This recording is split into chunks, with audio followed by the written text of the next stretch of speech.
Hello বন্ধুরা, good morning, welcome back to my channel DL007-এ সবাইকে স্বাগত, অনেক অনেক ভালোবাসা। আশা করি তোমরা সবাই খুব ভালো আছো, সুস্থ আছো। আমিও ভালো আছি, সুস্থ আছি। দেখতেই পাচ্ছ সকাল সকাল আমি আমার ব্লগটা শুরু করে দিয়েছি বড়দের আশীর্বাদ আর ছোটোদের ভালোবাসা নিয়ে।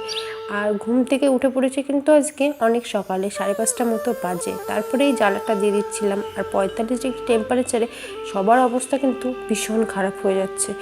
আর ঘরে কিন্তু একদমই টেকা যায় না, এত গরম এত গরম। আর যারা এই টাইমে বাইরে কাজ করছে তাদের সত্যি কথা বলতে কিছু বলার নেই। আমরা ঘরেই থাকতে পারছি না, তারা বাইরে এই গরমের মধ্যে তাদেরকে কাজ করতে হচ্ছে। আর এই গরমে প্রচুর প্রচুর পরিমাণে সবাই জল খাও, গ্লুকন-ডি খাও, ওআরএস খাও।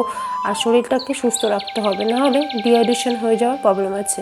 আর তোমরা কে কেউ এরকম চা খেতে খেতে জল খাও? আমার এই অভ্যাসটা কিন্তু ভীষণ খারাপ, আমি কিন্তু একদমই পাল্টাতে পারি না।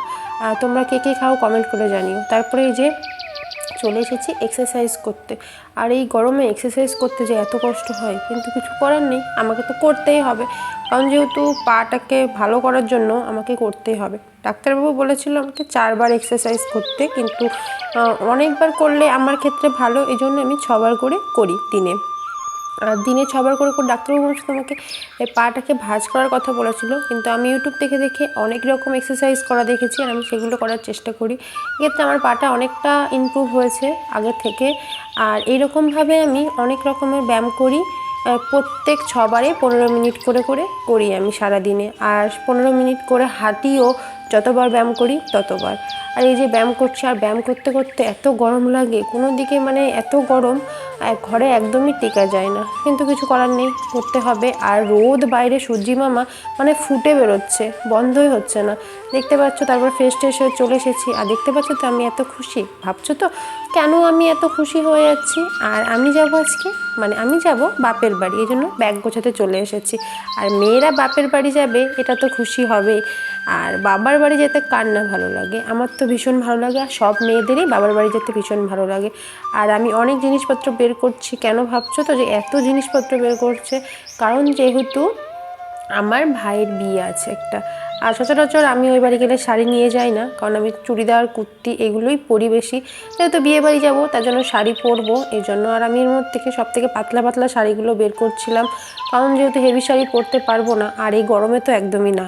আর যেহেতু আমি এখন ভালো করে হাঁটতেও পারি না ঠিকঠাক করে, আর হেভি শাড়ি পরে মানে নিজেকে কমফোর্টেবল ফিল করতে পারবো না, এই জন্য পাতলা পাতলা শাড়িগুলো বের করছি। আর গরমের দিক থেকে বাঁচার জন্য। আর এই গরমে যে কেন বিয়ে করছে ভগবান জানে। গরমে মানুষ টিকতে পারছে না। আর বিয়ে বাড়ি চারিদিকে প্যান্ডেলে তো আরও গরম। দেখতে পাচ্ছ এক এক করে সমস্ত জিনিস আমি বের করে নিচ্ছি খাটের উপরে, আর একটু নেচেও নিলাম, এত খুশি হচ্ছে এই জন্য।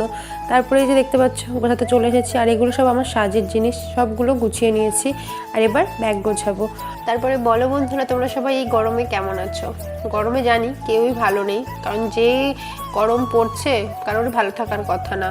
আর কোথায় কোথায় কত ডিগ্রি টেম্পারেচার পড়ছে অবশ্যই কমেন্ট করে জানিও। আর আমাদের এখানে তো 45 ডিগ্রি টেম্পারেচারে ছুঁয়ে যাচ্ছে।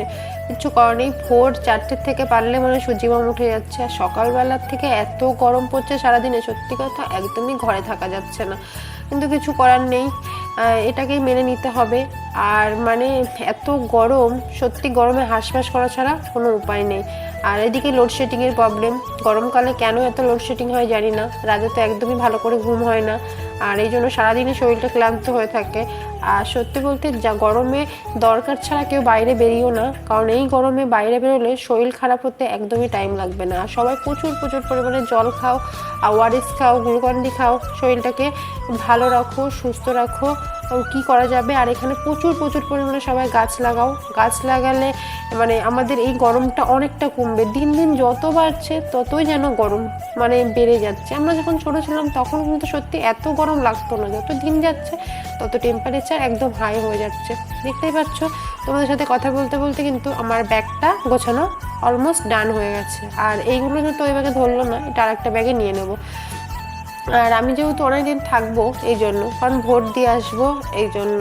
আর এই পারফিউমটা কিন্তু আমার খুব ভালো লাগে, বিয়ের সময় কিনেছিলাম কিন্তু ইউজ করা হয়নি, তাই ভাবলাম যে নিয়ে যাই, এখন ইউজ করে নেবো। সচরাচর সেরকম তো কোথাও যায়ও না এই জন্য।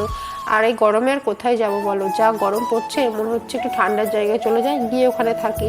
আর এই গরমে ঘরে একদম টেকা যাচ্ছে না, তাত পুরো পাখার হাওয়াও পুরো আগুন বেরোচ্ছে। আর এদিকে সারাদিনে সূর্যি মামা তো ডোবার নামই করে না, আর শীতকালে তো সূর্যি মামা দেখাই পাওয়া যায় না, এটাই প্রচণ্ড রাগ হয়। গরমকালে সূর্যি মামা মানে যেতেই চায় না। দেখতে তোমাদের সাথে কথা বলতে বলতে আমার ব্যাগটা গোছানো হয়ে গেছে। তারপরে দেখতেই পাচ্ছ বন্ধুরা চলে এসেছিলাম রান্নাঘরে, আর আমার জায়ের মেয়ে, ওর নামও কিন্তু রিয়া, তোমরা সবাই দেখে নাও। আর ও মাখাচ্ছে আম, আর এই গরমকালে কাঁচা আম খেতে কিন্তু সত্যি ভীষণ ভালো লাগে। আর তোমাদের কার কার ভালো লাগে এরকম কাঁচা আম মাখা খেতে, অবশ্যই কমেন্ট করে বলো কিন্তু। আরও আমটামগুলো ছাড়িয়ে নিচ্ছে, দেখতে পাচ্ছ আমগুলো কুড়েও নিচ্ছে। আর এইভাবে মাখা খেতে গরমে সত্যি ভীষণ ভালো লাগে। গরমে কিন্তু তেমন কিছুই খেতে ভালো লাগে না, টক জাতীয় খাবার এইগুলো খেতেই কিন্তু বেশি বেশি ভালো লাগে। দেখতে পাচ্ছ নুন চিনি দিয়ে একটুখানি দিয়ে আমটাকে ভালো করে মাখিয়ে নেবে, আর লঙ্কাটাও একটু ইয়ে করে নিল। আর কার কার লোভ হচ্ছে বলো তো সবাই, আর কার কার আম মাখা খেতে ইচ্ছা করছে অবশ্যই কমেন্ট করে বলো। আর কে কে খেতে ভালোবাসো বলো কিন্তু। আর এই যে দেখতে পাচ্ছ কি সুন্দর করে ও মাখিয়ে নিচ্ছে। আর এই যে মাখানো কমপ্লিট, এবার হলো খেয়ে নিই। আমটা কিন্তু অতটা টক ছিল না, কিন্তু প্রচুর প্রচুর ঝাল হচ্ছিল। আমি কিন্তু অতটা ঝাল খেতে পারি না, এই জন্য। আর খেতে কিন্তু ভীষণ টেস্টি হচ্ছিল। দেখতে পাচ্ছ গরমে কিন্তু একদম ভালো খাবার এটা। আর গরমে সবাই এই আম মাখাটা বেশিরভাগই খায়। এই যে আমিও খেয়ে নিচ্ছি আম মাখাটা। আর এই যে দেখতে পাচ্ছ আমার জায়ের মেয়েও খাচ্ছে। খুব সুন্দর টেস্টি করে মাখিয়েছিল। তারপরে এই যে রাস্তা দিয়ে আইসক্রিম যাচ্ছিলো, যেহেতু ঝাল লেগে গেছিলো যেন ও নিয়ে এসেছিল। এই যে আমার জন্য, ওর জন্য। আর আমার শাশুড়ি মা শুয়ে রয়েছে ওইখানে। গরমে আর কি করবে, যেখানে পারে সেখানেই মনে শুয়ে পড়ে, কিচ্ছু করার নেই। এই যে আমরা কর্নেটো খেয়ে নিই, কারণ ঝাল লেগে গেছিলো।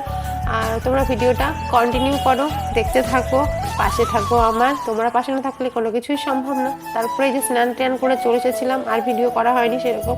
দুপুরের খাবার দাবার দিয়ে গেছে, দেখতেই পাচ্ছ কী কী, আমের চাটনি, পটল ভাজা, এটা হলো পুঁই শাকের তরকারি, বাঁধাকপি ঘন্ট আর মুগ ডাল। আর ভাতটা প্রচুর দিয়ে গেছে, খেয়ে দিয়ে নিয়েছি। তারপরে যে বিকেলবেলায় একটু বাইরে বসে বসে গল্প করি আমরা সবাই মিলে।